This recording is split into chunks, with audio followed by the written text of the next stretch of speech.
Welcome to Voices in Leadership, live streamed worldwide from the Leadership Studio at the Harvard T.H. Chan School of Public Health. I'm Dean Michelle Williams. The goal of Voices is to highlight the experiences of leaders confronting major public health frontiers and to better understand effective leadership and how it can affect change. I hope you find this program engaging and informative. Thank you for joining us. Good afternoon to both our audience here in the studio and to our viewers online around the globe. I'm Erik Anderson, the Director of Voices in Leadership. This series focuses on the lessons of effective leadership to create positive change in public health. Dr. Patricia García is recognized as a leader in global health, actively involved in research and training, reproductive health, and medical informatics. She is a research professor at the School of Public Health at Cayetano Heredia University in Lima, Peru. Dr. Garcia served as Minister of Health of Peru from July 2016 to September of 2017. During her appointment as minister, she introduced new public health policies in sexual and reproductive health, HPV vaccination, food labeling, cervical cancer, electronic medical records, and telemedicine. Dr. Garcia served as the Dean of School of Public Health at UPCH from 2011 to 2016, and as Chief of the Peruvian National Institute of Health from 2006 to 2008, where she introduced the first information system for the National Network of Public Health Laboratories in Peru.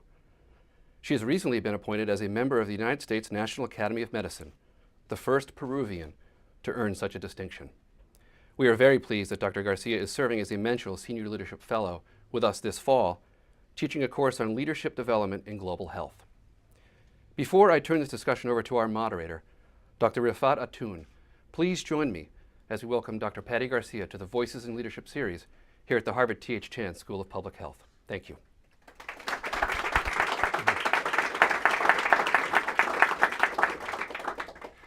Good afternoon, Patty. It's a real pleasure to welcome you to Harvard Chan.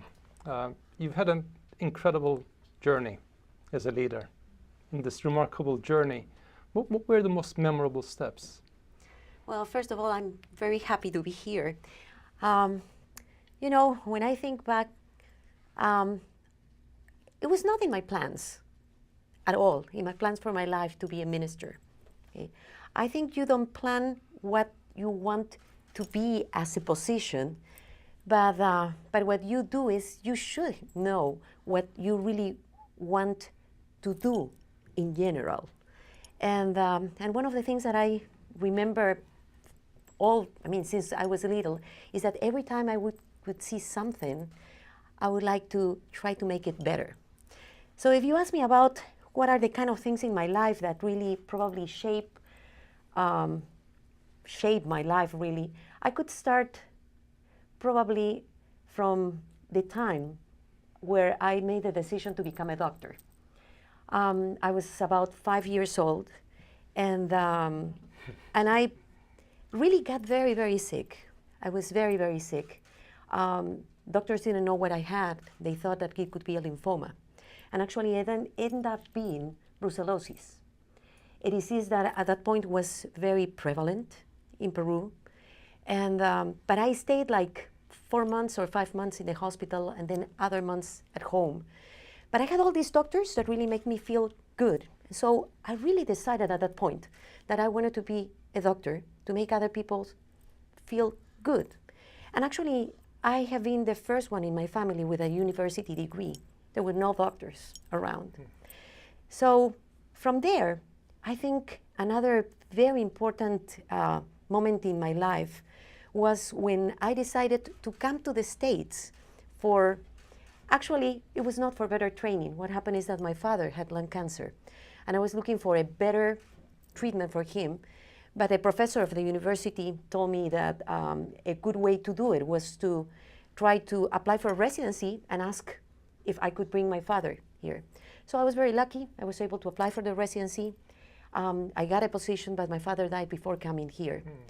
But actually that allowed me to see a different world, you know.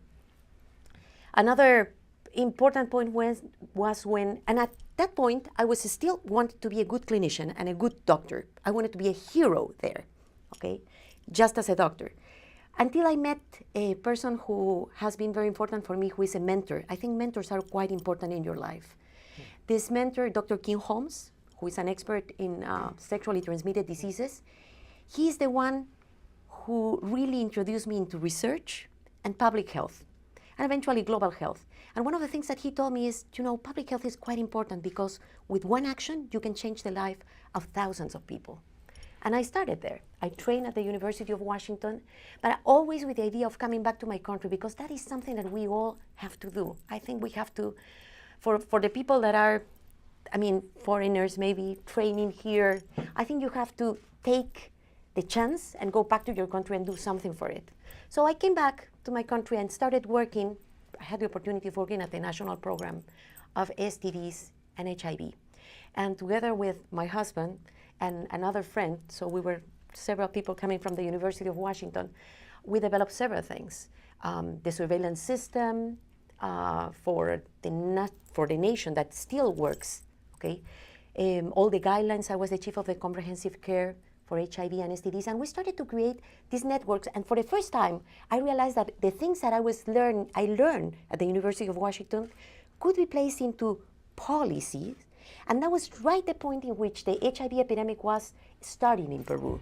It was an incredible opportunity also because we were speaking the same language as the cooperation agencies to try to get better deals on what we were going to do. At that point, these cooperation agencies were trying to create parallel systems, but what we try to do, we push it to have a system that will work at the Ministry of Health, strengthening capacities within the program. And I think that is why still we have a very strong program in Peru. So we work at the government, but as it happens in our countries, the government ended. We had the opportunity to go back to the university with the creation of the new School of Public Health at the university. We started there, and at that point, see, sometimes things happen, right? When we were at the government, we wrote this big grant for Wellcome Trust to try to introduce a new model for the control of STDs. But actually, because we left the government and the situation was very unstable, we were able to move the grant into the university, but with the idea of creating the same thing from the university, training people and building capacities within the Ministry of Health. And we did it. This was a grant that lasted more than 10 or 12 years with a big randomized trial that proved that working not only with formal providers, but with informal providers, like pharmacy workers. And that was one interesting thing. You could really control STDs, and we did it. But we use also the opportunity of knowing how the system, the governmental system work, creating networks and being able to apply this into policy. Well, yes, I went back. I eventually became the head of the National Institute of Health. Another important point, I think, I learned even more about how the government works, how to make it work better.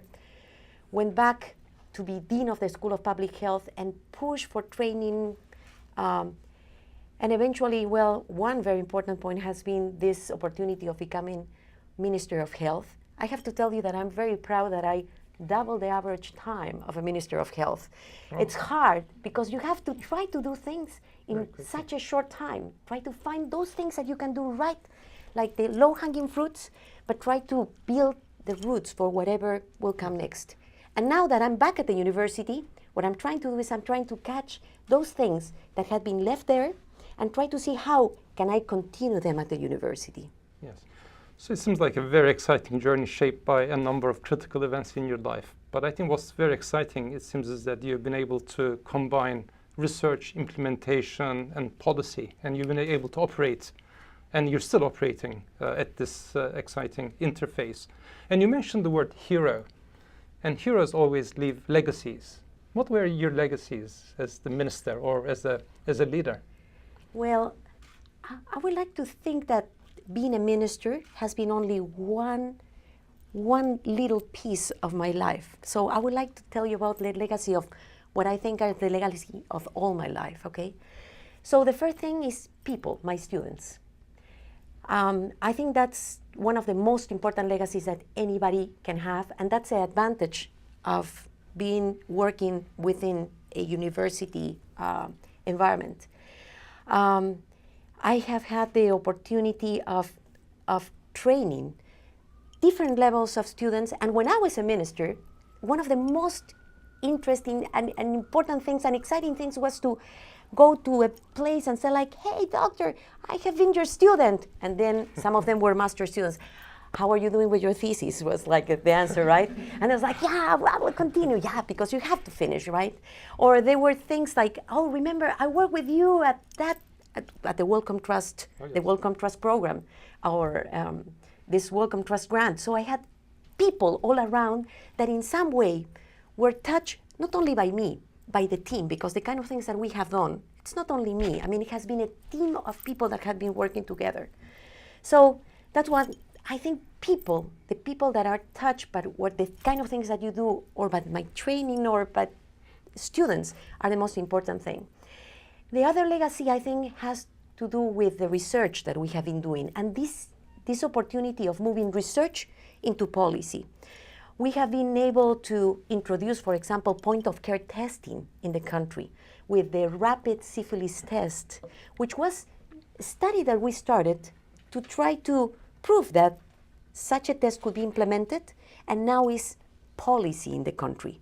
And it had to do with understanding what physicians thought about tests, what midwives thought about tests, and what women thought about tests, and the needs of each of them. Oh, and the laboratory technicians too.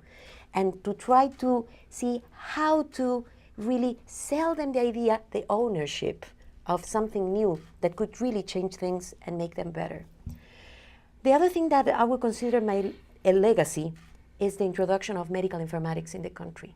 And I'm so glad, because as a minister, we have started the introduction, as you said, of was said in the presentation of the electronic medical records. But I know that the introduction is not enough, okay? And that is something that usually fails when you work in the government, okay? You start something and nobody follows it. So our plan is to try to see how from the university, with training, monitoring, and giving some feedback and some support, we can help so this introduction will continue or will be sustainable. Some great legacies. So students creating the future leaders, or helping develop future leaders, information to help generate the evidence, and policies to make a change. You know that one of my students had been the director, or has been the director of the Department of Informatics at the Ministry of Health. Oh, and now is the counselor for the new Minister of Health. Wow. So seeing your students, it's like, students are like having kids of your own. So now I don't only have kids, I have also grandchildren, because some of my students are mentoring other people. And so that's another thing that has been interesting. It's like, unfortunately, in countries like mine, usually we don't have a system of mentoring people. And we're trying to introduce it at the university, and because it's quite important. So you have your kids, your grandchildren, and those are the ones that are going to remain after I leave. And so at some point, I will need to take vacations, of course. And so I hope that they will be the ones that will follow what we have started. So that's a remarkable legacy. Many children and grandchildren, yes. and many leaders. And it seems that in this journey, you're not alone. You have a whole team working with you, and actually, even when you complete your journey, there will be many others in this journey. But I told them not to tell me grandma, okay? Really? Just Patty, just Patty, just Patty. Okay, so coming back to Patty, you make it, sounds so easy. What were the challenges you faced as a leader? Oh my God, okay. So we only have a few minutes. Yes. Well, one of the main challenges as a minister, okay, has been corruption. Corruption is something that people don't talk, okay? Researchers, and academicians, we are always, very at this level, and we don't talk about corruption, but corruption is something that is quite important. And there is no budget, okay, that will be enough to do things if we have corruption behind it. So that was one of the big issues. The second I would consider a barrier, being a minister, implementing things, had been what I call the politics, okay? So politics that could push populistic things that we know that may not work, but instead of trying to push for things that we know that work, but may not have any results in the short run. For example, vaccination, okay? If you talk about HPV vaccination, if I vaccinate now, I'm gonna see the results in 10, 20 years. So it's quite difficult. The third obstacle, to make it simple, the third obstacle, it's what I'm going to call the bad private sector. Because I believe that there is a good private sector that understands that if we work together, public health and private sector, we are going to have healthy population, okay? So for certain public health measures, for example, labeling of processed food in order to know which ones have high fat, high salt, etc., or trying to work with the private sector to try to address all these issues that are problematic for the health of the people, okay, that has been really challenging for me. So you're dealing with challenges beyond the health sector. And you know, with this issue of corruption, I even have a situation, I wish I could show you a cartoon in which I look like there has been a bomb in front of me. So you imagine my hair, and I will be black already. So there is a picture like that, okay? And what happened is that even at the very beginning, when I started to be minister, there was a big scandal of corruption. So one of the counselors of the president, who was the health counselor, was found actually making some contracts took money from the comprehensive insurance system, moving patients that were supposed to be managed at the public centers or public hospitals into private clinics. And actually there were some recordings that came out. And of course, who is responsible of everything? At some point they said the minister, right? Oh. So that's what this cartoon. But the interesting thing, so that's how everything about corruption started, but there were lots of things. The only thing that actually I'm very glad that happened is that in one of the recordings, this guy, apparently he was asked about me, okay? So like, and what about the Minister of Health? And what he said is, oh, don't worry, she's a crazy woman. And so when I was interviewed by the media about this, and they said like, what do you think? Because that's the media always, what do you think about this guy saying that you were crazy? I said like, well, that's the only thing that I can agree with him, okay? I'm a crazy woman, I'm a passionate woman, but for public health. And that is what I'm gonna keep doing. I'm gonna keep working in public health. And actually I was able to draw the line, corruption and the kind of things that we were going to do. Yes, I mean, corruption is very difficult to manage. I mean, it really is like cancer that really is at the heart of the society, not just the health system. And many countries fail because of corruption. And the interests are very big. And you mentioned some of the interests that you had to challenge. So how did you overcome these challenges? I mean, you're very passionate and crazy about public health. And you have many children and grandchildren. Yeah. That helps. But what were the main factors that help you to overcome these challenges, especially in the short period of time that you had? Yeah, well, I cannot say that I was able to fight all the corruption. I think the big problem, as you said, is that several of the countries, I mean, I have been talking with lots of people from Latin America, and we all share soccer and corruption, unfortunately. Soccer is good, but corruption is bad. But there were things that we started to do, and I think they were helpful because at the end, we were able to use the money much more efficiently. So one of the things is that we created an open reporting for allegations of corruption. And open, so people could report through email, giving us the information that we needed, by phone, okay? Or they could send things in writing. And we started a system that was much more simpler. So for people not to feel, threatened about telling us the kind of things that were happening. And actually, I ended up my period having like 457 files that we sent to the office that is supposed to do all the investigations. And some of them are being, right now, at this point, after a year, almost a year, they are being analyzed. So that's one. The second thing was accountability, okay? Which means we opened and started seeing all the budgets and being more clear. We had this process for procurement of medications, okay? We had to buy medications for around 800 million soles, which is divided by 3, and that will be the amount in dollars, okay? And the thing is that in order to start this procurement, what we did is we made it open. We put everything in the newspaper, in the radios, so anybody, I mean, the ones that will sell the medications could apply, and it was completely open.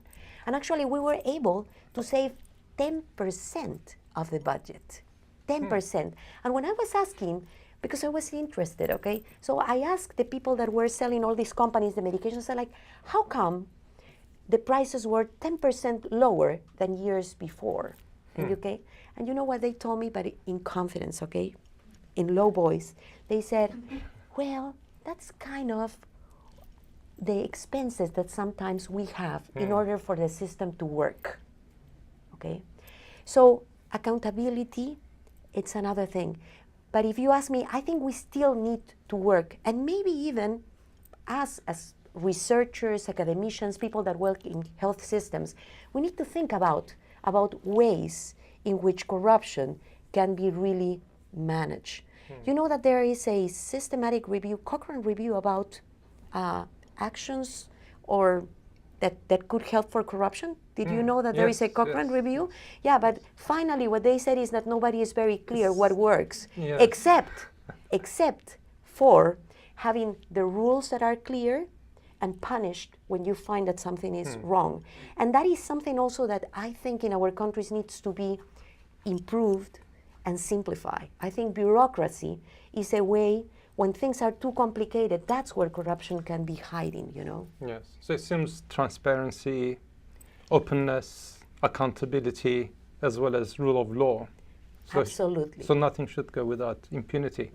But beyond what you did as a leader, clearly you're dealing with corruption, with big interests, also populism you mentioned. Who were the people who were on your side?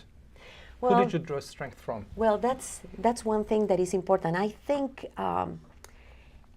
wherever you go, I think you try to create networks, okay, and try to identify what I call the champions. And there are champions everywhere.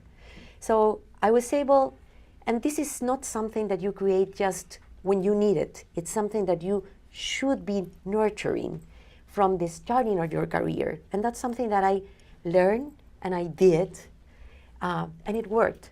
From the community, okay? So NGO, from the social society, from the Congress, I was able to find those champions that eventually understood what we were trying to do, and they were quite helpful for different situations. For situations like this problem of corruption, or when we reintroduced in the country the morning after pill.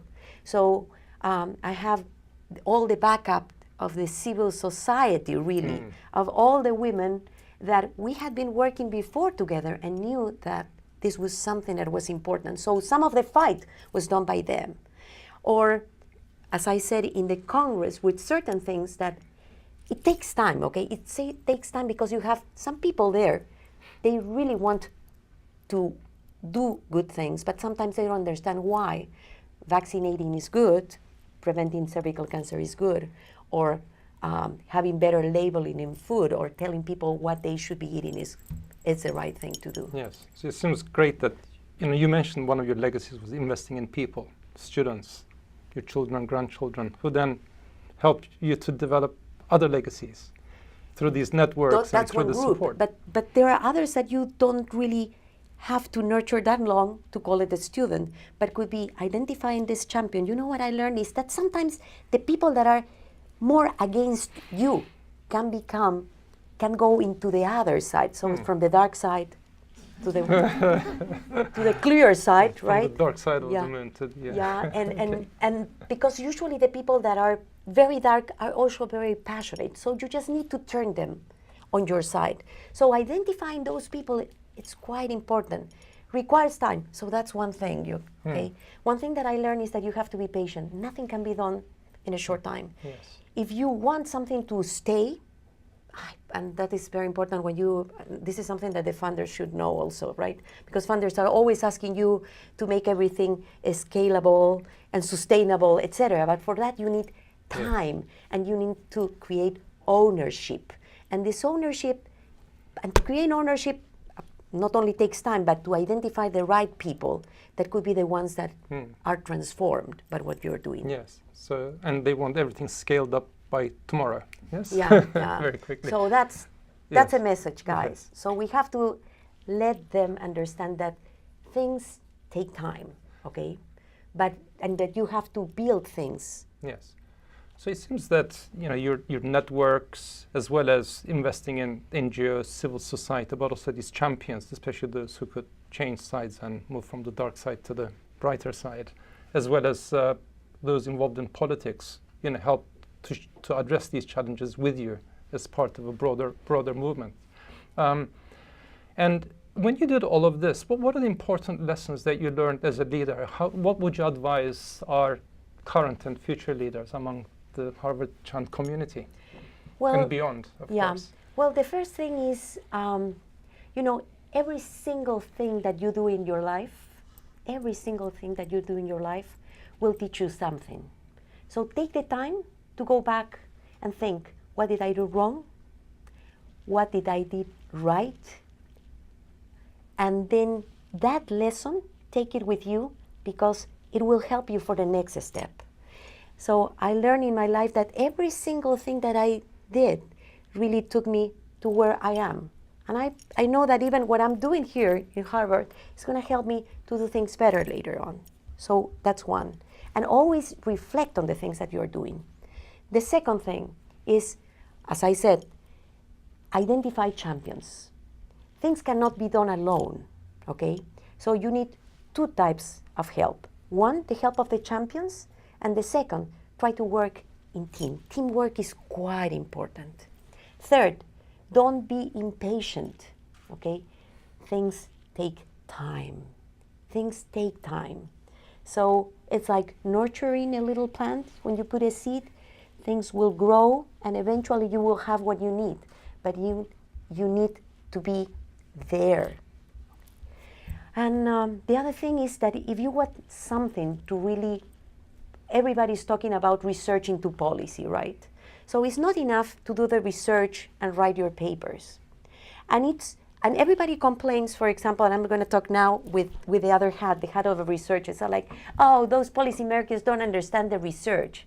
Come on, sometimes we speak very difficult. So that's the first thing. The second thing is that you have been doing your research without telling anything to the policymaker.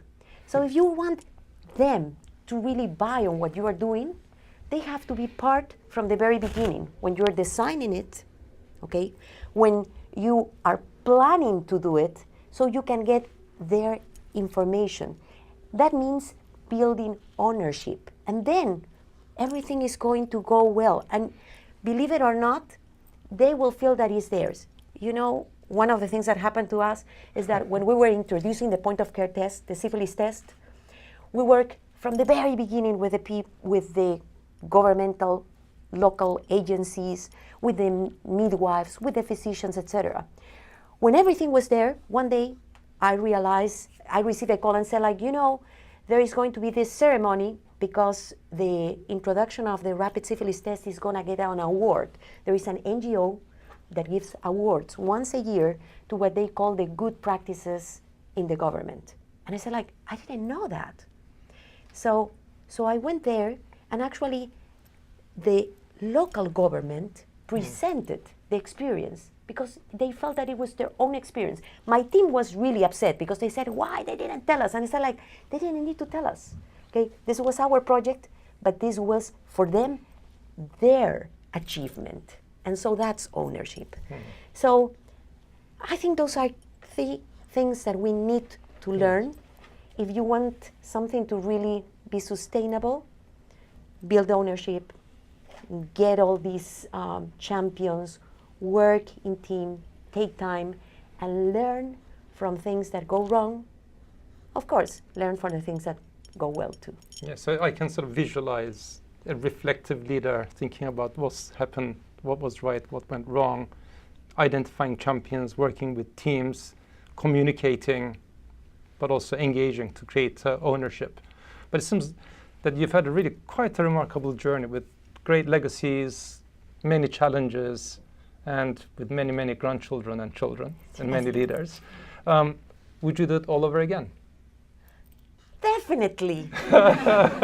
Absolutely. I think, a friend of mine, when I was offered this position, told me, have you thought about it?